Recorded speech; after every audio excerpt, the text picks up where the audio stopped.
Bienvenidos a todos, todes y todas al estudio abierto de Jorge Martínez Valderrama, organizado por el Centro Santo Domingo de Excelencia para la Investigación sobre Latinoamérica, aquí en el Museo Británico en Londres. Quería ahora que todos los participantes esta noche se puedan presentar y empezamos con Jorge Martínez Valderrama, que es el protagonista de la noche y el artista sonoro con quien hemos trabajado los pasados meses. Jorge. Hola, ¿qué tal? Buenas tardes y noches. Yo soy Jorge Martínez Valderrama, soy compositor y artista sonoro. Realizado música para distintos proyectos interdisciplinarios como cine, teatro, videodanza, etc. Compongo música mixta, electroacústica, música acusmática y paisaje sonoro. Y en esta ocasión, pues muy contento de estar aquí después de haber trabajado estos meses en este proyecto que ha sido muy enriquecedor. Y quisiera presentar a los colaboradores con quienes tuve el placer de trabajar. Empezamos contigo, Marco. Hola, yo soy Marco Antonio Lara, pues me dedico al video y a la producción audiovisual. Conozco a Jorge desde hace un buen rato, le agradezco mucho la invitación. Ha sido un proceso muy gratificante y más gratificante todavía. Y no sé, digo, no, creo que no hay mucho que decir. Mejor vamos a pasarle la voz a Nadia. Muchas gracias. Pues mi nombre es Nadia Ñosabi. Soy una mujer mixteca de Oaxaca. Pues aquí en México todavía es día, por allá creo que es noche. Y pues me da mucho gusto poder colaborar con Jorge, que nos hizo esta invitación, un poco a recordar la memoria de nuestros pueblos originarios, a recordar cómo en muchas de nuestras culturas el tiempo es distinto. El tiempo no es esto que pensamos, ¿no? El pasado, el presente, el futuro, sino que el tiempo es más como una espiral en el que no sabemos si estamos entrando o saliendo. Entonces, yo estoy muy alegre, muy contenta de compartir y pues ha sido un gusto para mí. Y pues bueno, creo que sigue Luis. Muchas gracias. Pues mi nombre es Luis, soy parte de un grupo musical llamado Yodo 15 que se dedica a hacer música con instrumentos prehispánicos. Jorge se acercó porque precisamente con la intención de investigar acerca de algunos instrumentos prehispánicos. Y bueno, pues me gustó mucho el proyecto porque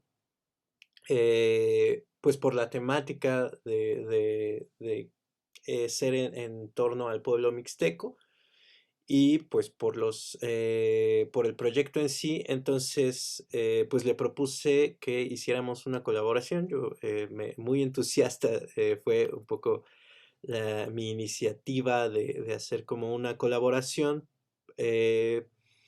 para poder, digamos, no limitarnos en la cuestión instrumental prehispánica.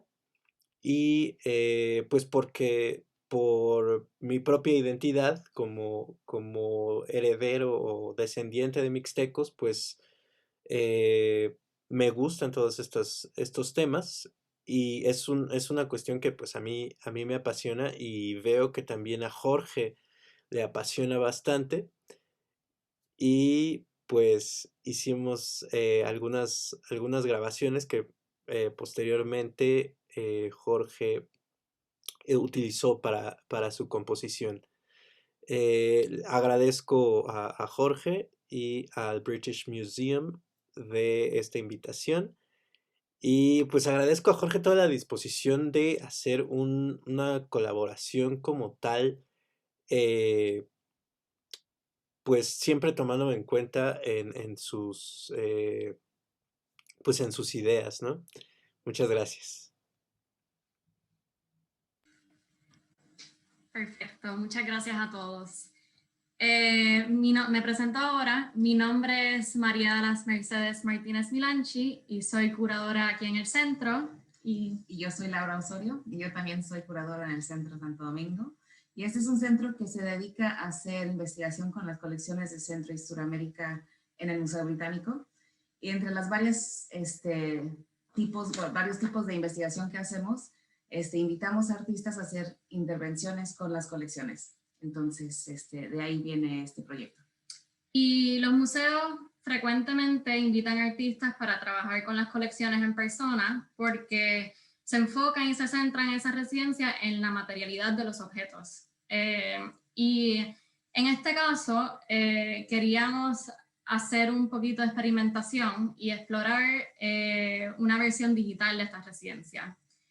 Este proyecto se nos ocurrió antes de la pandemia, pero se nos ajustó extremadamente bien al último año y medio, ya que no se ha podido hacer nada en persona. Y cabe destacar que sí es importante hacer tipos de residencias artísticas con las colecciones y vamos a seguir haciéndolo después de todo esto. Exacto. Y pues habíamos diseñado la idea con que nosotros digitalizamos los objetos en Londres, entre los cierres totales, y les mandamos los videos y las imágenes al artista, y entonces la producción del arte también iba a ser digital, como van a ver en el paisaje sonoro de Jorge, y también la diseminación.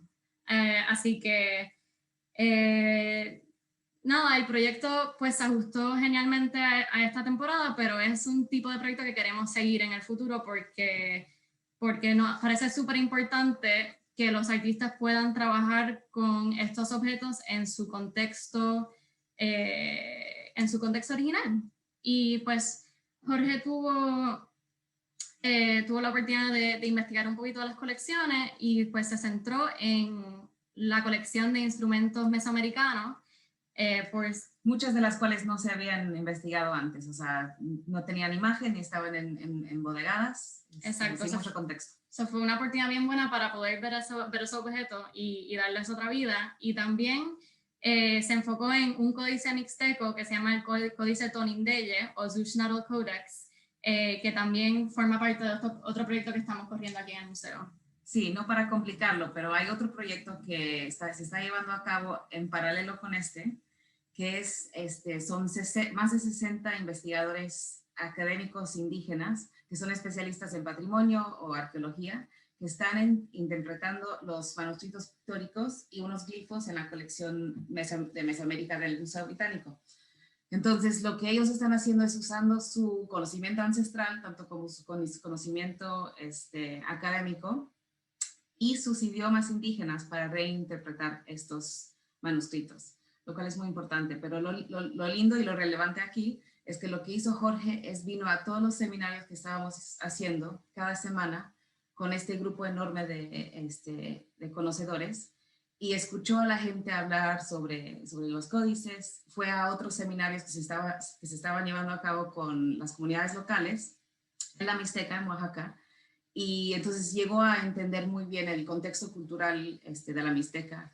Y lo que yo creo que es importante aquí también es que escuchó mucho la sensibilidad política de las comunidades descendientes, entonces entiende, yo creo, a profundo lo importante y lo problemático también de trabajar con material ancestral, con colecciones coloniales, que efectivamente es muy polémico para muchas comunidades descendientes.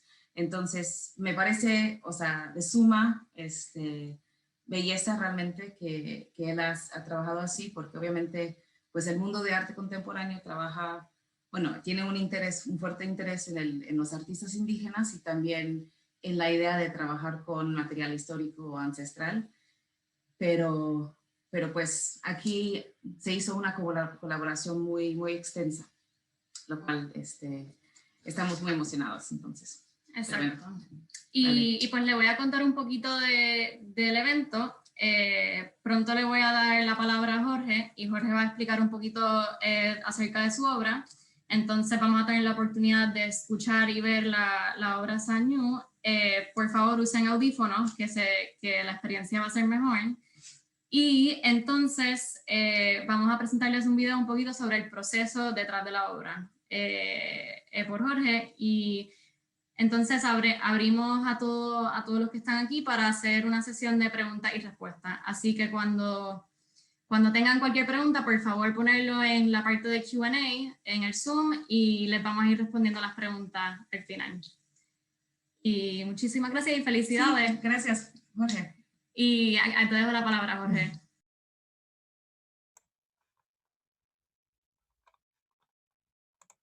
Hola, otra vez. Ok. Bueno, la obra que les vamos a presentar es un paisaje sonoro electroacústico. Es una obra que pertenece a las artes sonoras y que en esta ocasión hay un cruce interdisciplinario con las artes visuales, puesto que hay un video de soporte. La inspiración de la pieza, como bien lo comentaban, son los instrumentos musicales, objetos sonoros y los códices mixtecos que pertenecen o se encuentran en la colección del Museo Británico.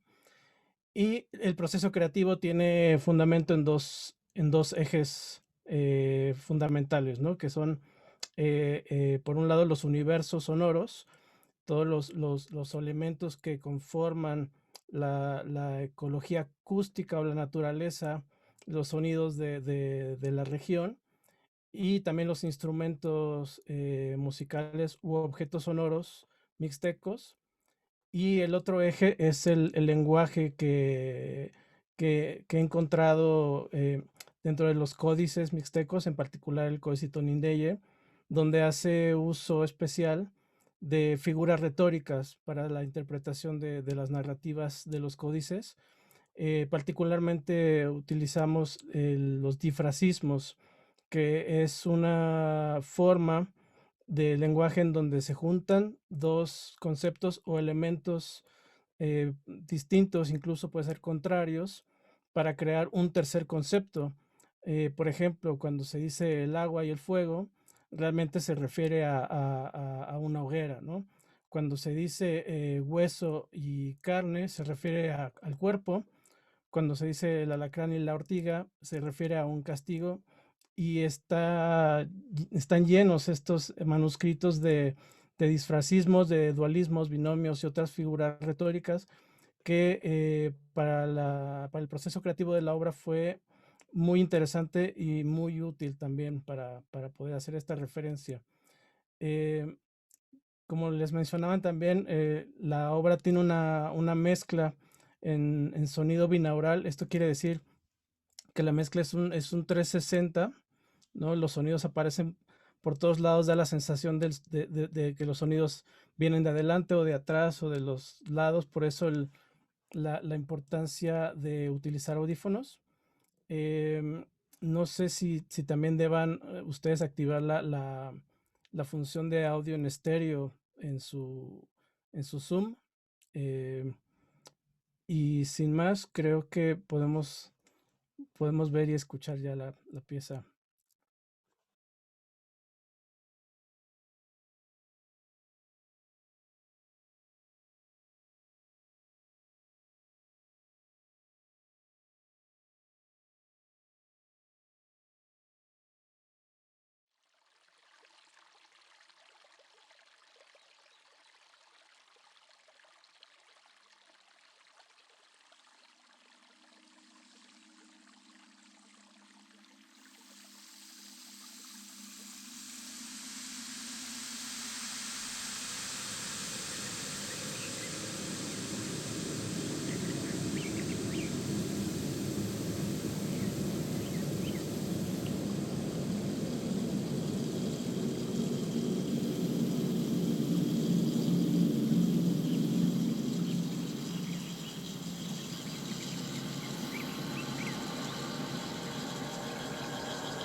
video del proceso para que Jorge explique mejor toda la parte técnica que nosotras no podemos hacerlo. No podemos explicarlo. Pero es un video muy lindo además. Exacto. Así que vamos a compartir este video ahora, a menos que Jorge quiera decir algo antes del video. No, adelante. Perfecto.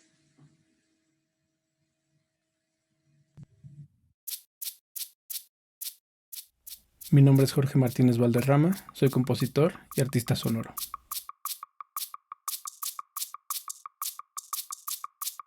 Recibí una invitación del British Museum por parte del Centro de Excelencia Santo Domingo sobre estudios de Latinoamérica para realizar una obra artística que genere un diálogo con algún objeto o pieza arqueológica mesoamericana dentro de la colección del museo.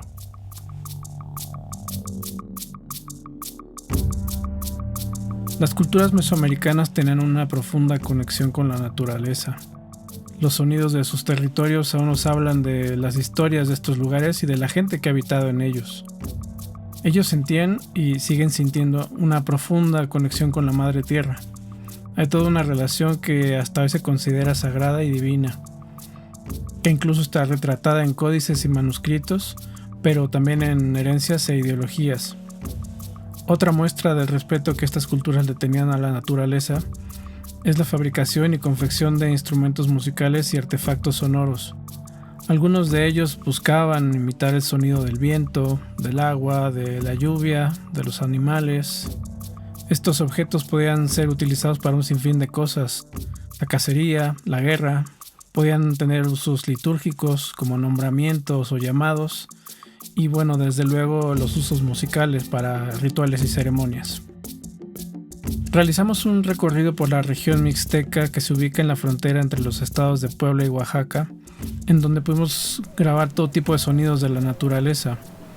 Este viaje nos permitió contextualizarnos con el paisaje y los sonidos cotidianos del presente, que aunque sabemos que los paisajes sonoros también cambian con el tiempo, que especies se extinguen o migran a otros lugares, pues nos ha permitido generar un encuentro especial con este universo sonoro.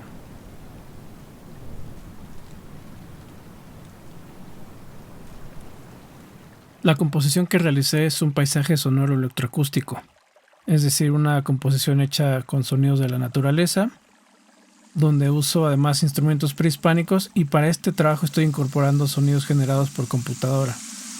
Uso como fuente las grabaciones de campo y voy procesando digitalmente los sonidos para generar nuevas texturas y timbres. También hago hibridaciones sonoras, es decir, utilizo dos sonidos distintos y mediante algunas técnicas de síntesis logro combinarlas para generar un sonido nuevo, que es particular y a veces insospechado. Aquí, por ejemplo, estoy combinando el sonido del agua con el sonido de las cigarras. Voy a seleccionar las frecuencias fundamentales del sonido de las cigarras y luego segregarlas para utilizar solamente el resto del contenido sonoro. Y del sonido del agua ocuparé solamente las frecuencias graves. Ajustando un poco algunos parámetros de filtros, puedo obtener un timbre nuevo que nos va a dar una textura interesante para algún momento de la pieza. Al final he generado alrededor de unos 40 o 50 sonidos nuevos, sonidos procesados y sonidos híbridos. No todos terminan siendo parte de la obra, pero me es muy útil tener las opciones.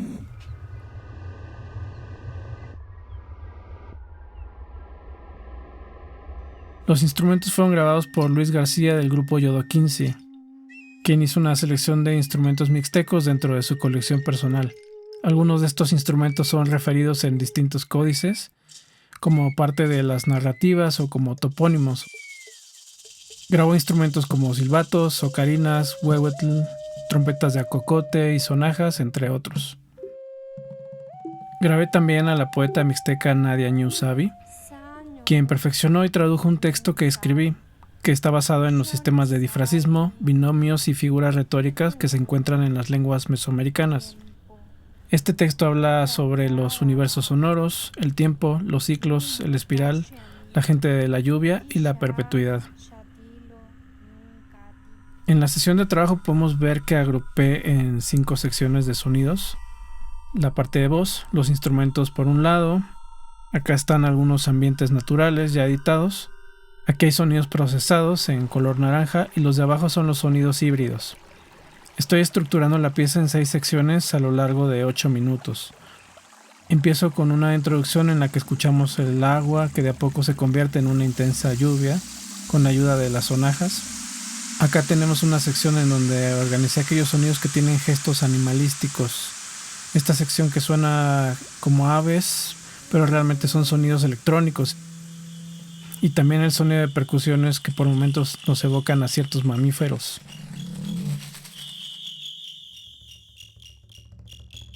Contrasta con esta sección donde es una especie de hábitat o santuario de aves, solo que estas aves son los silbatos, las ocarinas y la flauta carrizo.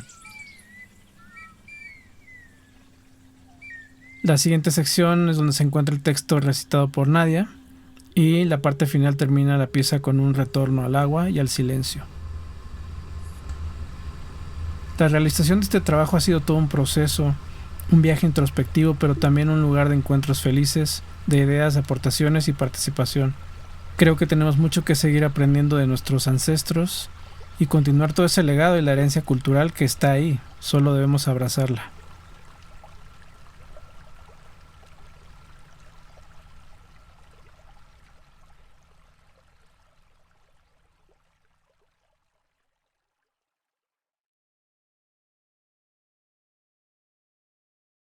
Genial. Cecilia Linares pregunta, ¿cuál es el programa que usas para lograr este trabajo sonoro? Hola, bueno, uso varios. Eh, al final todo lo ensamblo en Cubase, pero hago cosas con algunas aplicaciones como GRM Tools, algunas cositas programadas en Super Collider también. Uso algunas herramientas de Isotope. Creo que ya, para este trabajo. Perfecto.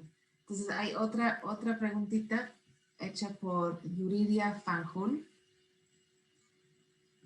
Ella dice, muchas felicidades, me encantó la pieza. ¿Nos podrían recordar el significado del poema? Nadia. Sí, el poema realmente fue escrito por Jorge. Yo solamente como que acomodé ciertas cosas y bueno, lo traduje a la lengua mixteca, conocida como, bueno, más bien nosotros la nombramos como Tun Sabi, que Tun es palabra y Sabi es lluvia. Entonces, el idioma que hablamos es el idioma lluvia, si se tendría que decir de alguna forma. Entonces, este poema, de hecho estaba mirándolo hace ratito, no sé si gustan que se los lea en español y quizás se pueda traducir al inglés. Bueno, el poema dice, pájaros barro, tierra lluvia, brisa sal, árbol fuego. El tiempo se desdobla y el humo habla en el cielo. Comienza un nuevo círculo de luz y sombra. El abuelo viento carga el tiempo y con sus manos reconoce los horizontes y los nombra. Su boca siembra el mundo en espiral. Duerme el copal sobre la gente lluvia. Los rezos de los cerros y ríos respiran. El viento habla junto al fuego. Venimos de un tiempo sin orilla, del agua y la lluvia más antigua que camina en esta espiral, que justamente un poco es hablar de cómo hace mucho tiempo, ahora quizá por todo esto que estamos viviendo, nos hemos olvidado de escuchar ese otro idioma que durante mucho tiempo en muchos de nuestros pueblos era muy cotidiano. Por ejemplo, en los mixtecos hay unos relatos que dicen que hace mucho tiempo se podía hablar con pájaros y con hombres de igual forma, pero se cuenta que hubo un viento que trajo mucho polvo, que trajo mucha ceniza y que cayó en la boca de los hombres y de las mujeres. Y eso hizo que olvidaran cuál era ese lenguaje para hablar, por ejemplo, con el pájaro, con la montaña, con el agua. Entonces, hoy día hemos olvidado ese lenguaje y solamente sabemos hablar con las personas.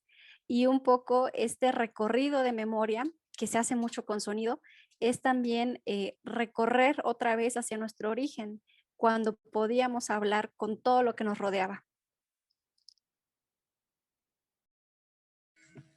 Perfecto, mil gracias Nadia. Y hay una traducción al inglés en nuestro sitio web de Seaseller, si tienen la oportunidad de visitarlo. Perfecto, la próxima pregunta es de Amber Lincoln, que es también curadora en el Museo Británico. Dice, estoy traduciendo al inglés, muchas gracias, fue súper interesante, felicidades. Es súper bueno ver las expresiones artísticas en contextos de museo. ¿Pueden hablar un poco de cómo usaron material del Museo Histórico para informar tu pieza de arte?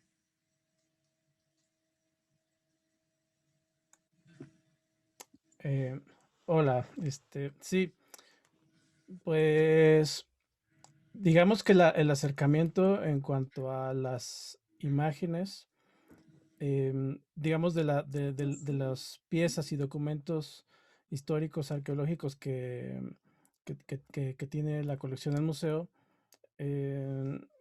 fue así tal cual, ¿no? Con este formato de residencia digital, fue mandar toda la información y de ahí, digamos que visualmente hacer conexiones, ¿no? Empezar a encontrar algunos cruces estéticos, encontrar referencias, encontrar inspiración en estas imágenes. Por supuesto, las sesiones en donde estuve participando junto con el grupo de investigación de Mexico Gallery Project, donde se compartió además muchísimo material, no solo imágenes, sino un montón de bibliografía y de lecturas que al principio eh, pues me parecían como un poco lejanas, pero conforme fue pasando el tiempo y las semanas, la verdad es que fui conectando muchísimo y estas imágenes y estas referencias textuales son, digamos que inspiración para la obra. No sé o sea, realmente no ocupamos estas imágenes digamos, para los visuales, ni obviamente si hubiera estado en el museo me hubiera encantado poder grabar los instrumentos que tienen allá, eh, pero fue básicamente utilizarlos como referencia para encontrar en este contexto que teníamos, encontrar en los paisajes de la Mixteca estas coincidencias y estos elementos que quizás ya había leído, ya había escuchado hablar de ellos. Y esa fue la manera en la que fuimos conectando todos los elementos, tanto sonoros como visuales, para la pieza.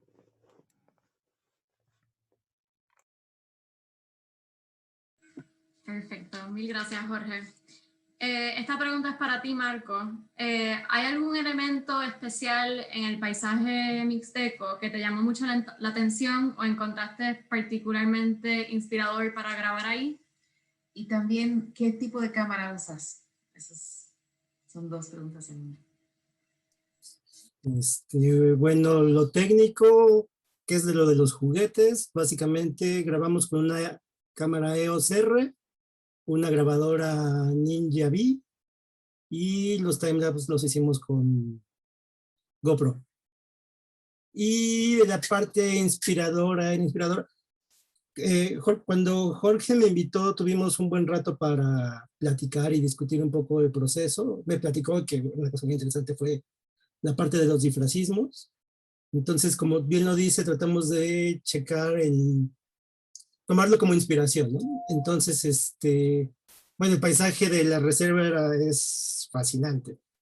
Entonces, lo que tratamos de hacer es indagar en los elementos que había en el paisaje, o sea, los evidentes, y tratar de originar nuestros propios disfrazismos. O sea, tratamos de imaginarnos como seres atemporales y ver cómo es que se entendía esta construcción del lenguaje a partir de el agua con la tierra y el viento con las aves. Entonces, ¿en qué momentos y por qué la tierra y el agua pueden significar una casa o un pueblo, ¿no? Por ejemplo, y qué papel juega el sonido, precisamente creo que es la parte medular del proyecto. ¿Qué, qué papel juega el sonido en esta construcción? Entonces, básicamente fue el objetivo, digo, de mi parte, de jugar con los elementos del paisaje. Si hablamos del paisaje, podemos encontrar patas de elefante gigantes que con 350 años, ¿no? O sea, que no son árboles, ya nos dijeron, son cebollas gigantes, por así decirlo. Entonces, básicamente fue ese el experimento. O sea, por supuesto que es completamente inspirador. Pensar que todo este paisaje en algún momento fue un océano hace millones de años, luego se desecó, luego fue un terreno completamente fértil que dio pie a todas esas culturas y que ahorita es árido, ¿no? O sea, como... Entonces, creo que gran parte de las imágenes tratan también de hablar de esto, o sea, de estas construcciones atemporales y temporales, porque no podemos dejar de serlo, y tratar de jugar con nuestro propio lenguaje, tratar tal vez, o digo, tal vez suena muy petulante o así, pero tratar de hacer un códice propio de nuestra realidad, o sea, y tratar de jugar con esta cosa de los sentimientos, o sea, del percibir las cosas, algo que ya se ha perdido, para generar conocimiento, para generar el entendimiento del mundo. Creo que fue más o menos por ahí el asunto. No sé si respondí la pregunta. Muchas gracias, Marco. Aquí hay una pregunta de Aline Lara, dirigida mayormente a Luis. Ella pregunta, me gustaría saber acerca de los instrumentos, si los sonidos van en relación a la cosmovisión simbolizada mixteca o en general mesoamericana en el trabajo sonoro, y si se utilizaron materiales arqueológicos originarios de la Mixteca. Dice abrazos desde Sevilla y abrazos especiales a nadie.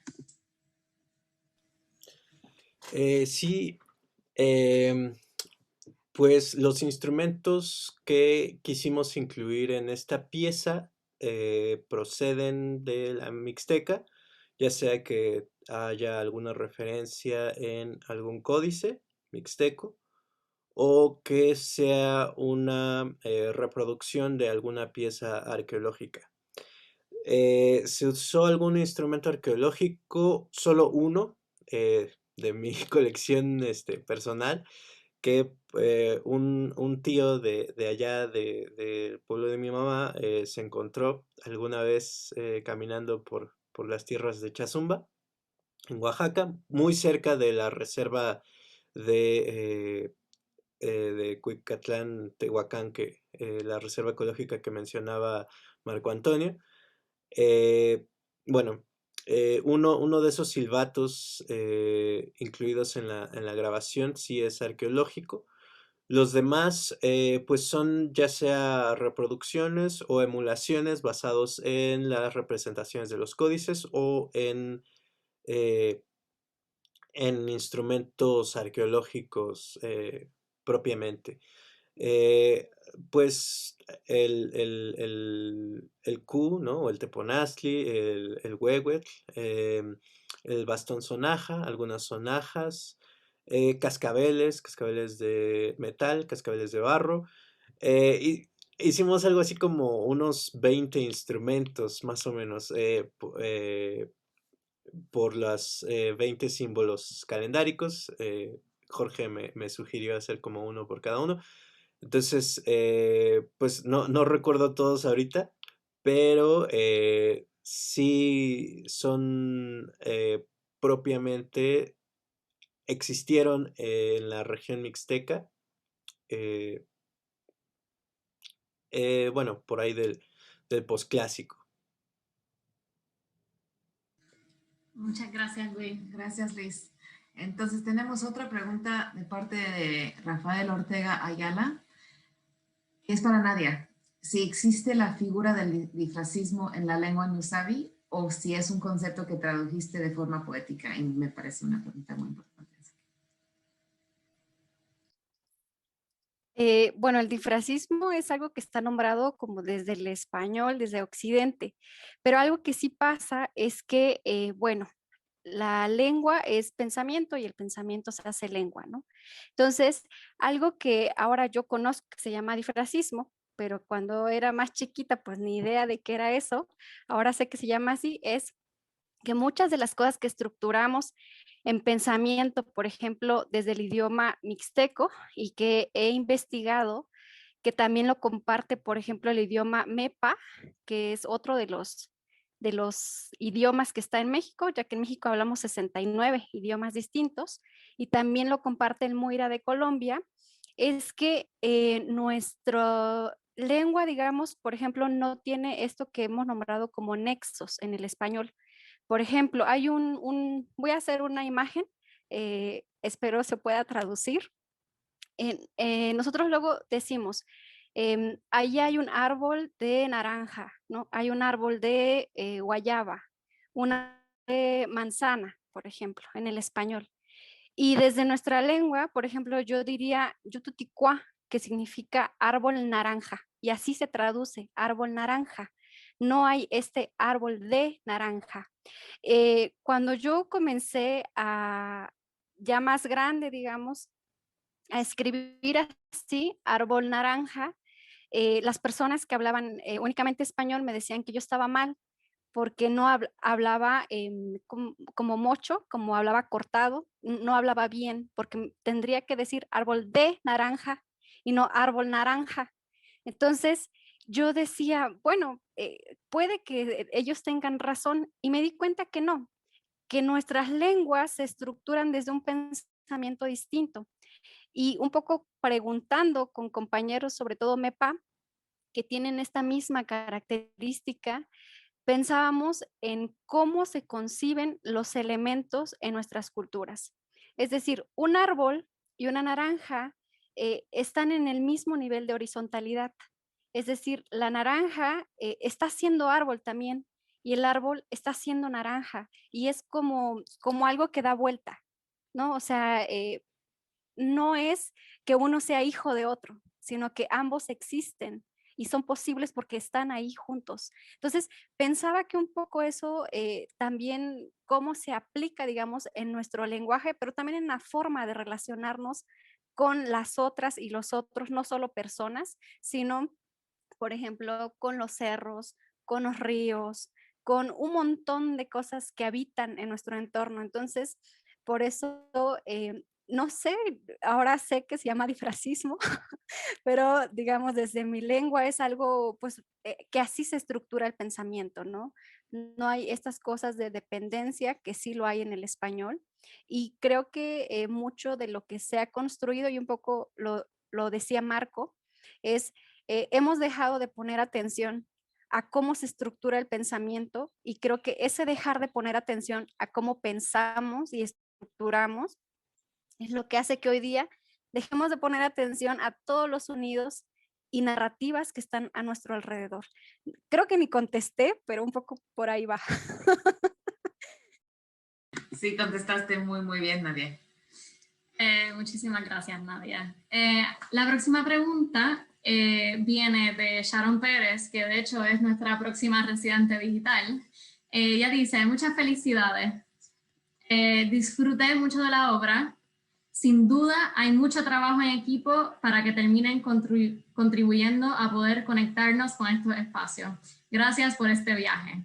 Mi pregunta es, ¿cuánto tiempo les llevó realizar el proyecto y cuáles fueron las dificultades y los retos que encontraron en el proceso? No sé si Jorge pueda contestar esta pregunta. Sí, hola y mucho gusto y suerte también en tu proyecto. Este, yo creo que el principal reto fue la contingencia sanitaria, ¿no? El tener que trabajar a distancia, el tener pues estas restricciones, incluso aunque hicimos trabajo de campo en la Mixteca y se realizó aquí mismo en el territorio, pues había muchas limitaciones, ¿no? Para poder trabajar. Pues todas nuestras reuniones pues también tenían que ser por Zoom y todo esto.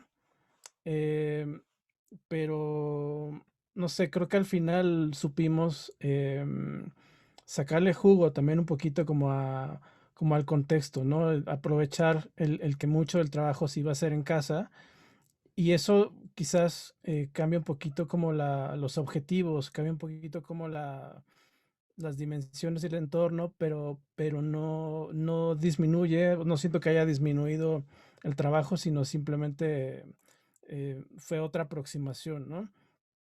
Em, de tiempo, bueno, o sea, las pláticas con el centro, yo creo que tienen un año, quizás un poco más, en donde, bueno, pues ellas tenían que estar un poco como a la expectativa también de lo que fuera sucediendo a nivel contingencia, porque la idea principal era sí estar yendo al museo, sí estar yendo a las bodegas a revisar los archivos y las piezas, estar mandando fotografías, estar mandando documentos, pero hubo un momento en donde de plano ya no pudimos continuar con ese proceso y entonces tuvimos que cambiar un poquito la dirección del formato de investigación y a partir de ahí, digamos, por ahí de octubre, noviembre, que fue ya como más claro, ¿no? El qué rumbo íbamos a tomar. Y luego febrero, que fue que me integré a las sesiones del grupo de investigación, yo creo que fluyó rapidísimo. Yo, por ejemplo, a los colaboradores, em, no sé si ya, o sea, si ya había como acercamientos, pero probablemente fue hasta febrero, mediados de febrero, que yo me acerqué a platicarles del proyecto. Ahora que mencionó Luis lo de los instrumentos y que le pedí 20 por lo del sistema calendárico, la verdad ni me acordaba de eso y fue genial recordarlo porque, claro, al principio hay un montón de ideas, ¿no? Ideas, ocurrencias incluso y algo del reto, pero que para mí fue toda una experiencia y fue algo sumamente enriquecedor, fue justamente este diálogo todos los días, ¿no? Poco a poco, ir puliendo estas ideas, ir teniendo retroalimentación. Y para mí uno de los grandes retos de esta pieza, que siempre es un reto cuando se compone, eh, pero creo que en esta ocasión fue quizás más fue escuchar. O sea, nunca en la composición me había demandado tanto escuchar. O sea, fue escuchar 90% y 10% crear. Entonces, creo que por ahí va un poquito también, digamos, del cómo se desarrolló, cómo fue este proceso. Perfecto. Perfecto, muchas gracias. Muchas gracias. Ya se nos ha acabado el tiempo. Voy a leer un último comentario de María Teresa Valderrama Barajas, que dice: muchas felicidades a Jorge y a todos sus colaboradores. Un trabajo extraordinario que nos permite regresar a las raíces de la cultura mesoamericana. Nos sensibiliza y permite encontrarnos más atentos a lo que perciben nuestros sentidos. Y con eso quería decir muchas felicidades a todos los participantes. Estamos sumamente agradecidas aquí en el museo por su colaboración y por su participación en este evento. Y muchas felicidades, Jorge. Ha sido todo un éxito. Absolutamente. Y agradecer finalmente a los intérpretes por todo su labor hoy y perdonen si hemos hablado un poco rápido. Se llaman Tecolot. Y un comentario a los participantes que llegaron y hicieron preguntas que no tuvimos tiempo de leer todas, que si se ponen en contacto con nosotras en el centro, nosotros les podemos poner en contacto con los artistas para más conversación.